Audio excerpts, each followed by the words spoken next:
ন্যায়ভিত্তিক আন্দোলনে যে সমস্ত মানুষ শহীদ হয়েছে তাদের রুহের মাগফিরাত কামনা করি, কিন্তু একই সাথে এই হত্যাকাণ্ডের বিচার চাই। তার কারণ হচ্ছে, যতক্ষণ পর্যন্ত জাতি হিসাবে হত্যাকাণ্ডের বিচার আমরা না করব, তাদের আত্মা কোথাও শান্তি পাবে না, তাদেরকে আমরা কোথাও জবাবদিহিতা করতে পারবো না।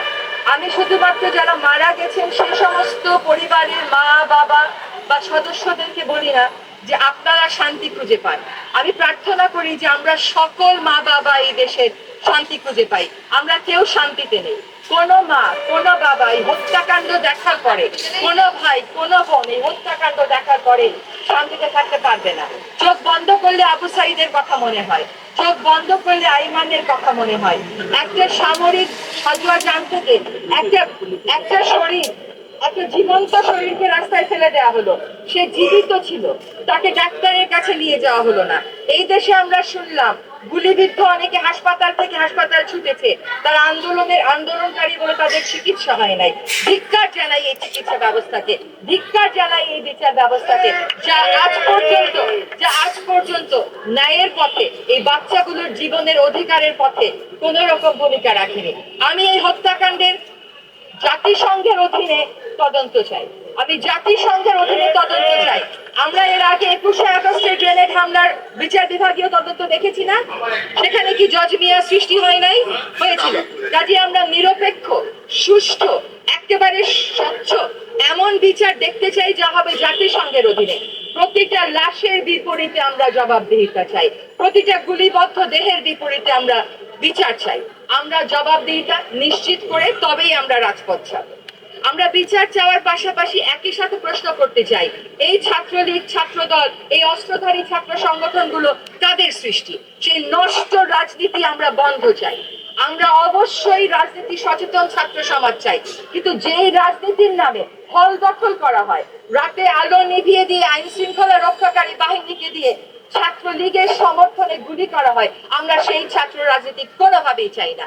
আমরা বিশ্ববিদ্যালয়গুলোতে সকল শিক্ষা প্রতিষ্ঠান অবিলম্বে খুলে দেওয়া হোক এবং সেখানে ছাত্রছাত্রীদের, শিক্ষার্থীদের নিরাপত্তা নিশ্চিত করা হোক, তুলে নেওয়া হোক সকল অস্ত্র।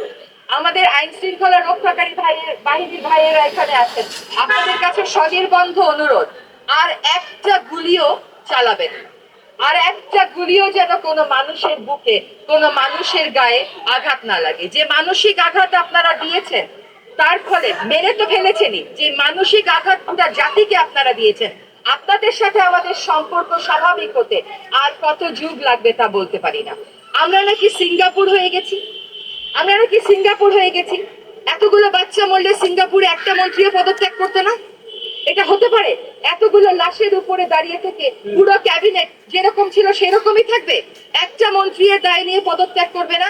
আমরা দায়ী সকল মন্ত্রীর পদত্যাগ চাই, আমরা বিচার চাই জাতিসংঘের অধীনে, আমরা শিক্ষার সুষ্ঠু পরিবেশ চাই, আমরা বলিষ্ঠ ছাত্র রাজনীতি চাই যেখানে অস্ত্রের ঝঞ্ঝানি আর টাকা থাকবে না, আর আমরা দায়ী রাজনীতিবিদদের বিচার চাই, জবাবদিহিতা চাই। আপনাদেরকে ক্ষমা চাইতে হবে।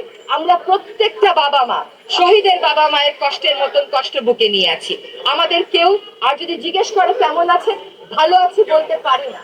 ধর্মের বিধান অনুযায়ী বলতে হয় ভালো আছি আলহামদুলিল্লাহ, কিন্তু বলা যাচ্ছে না আমরা ভালো নেই।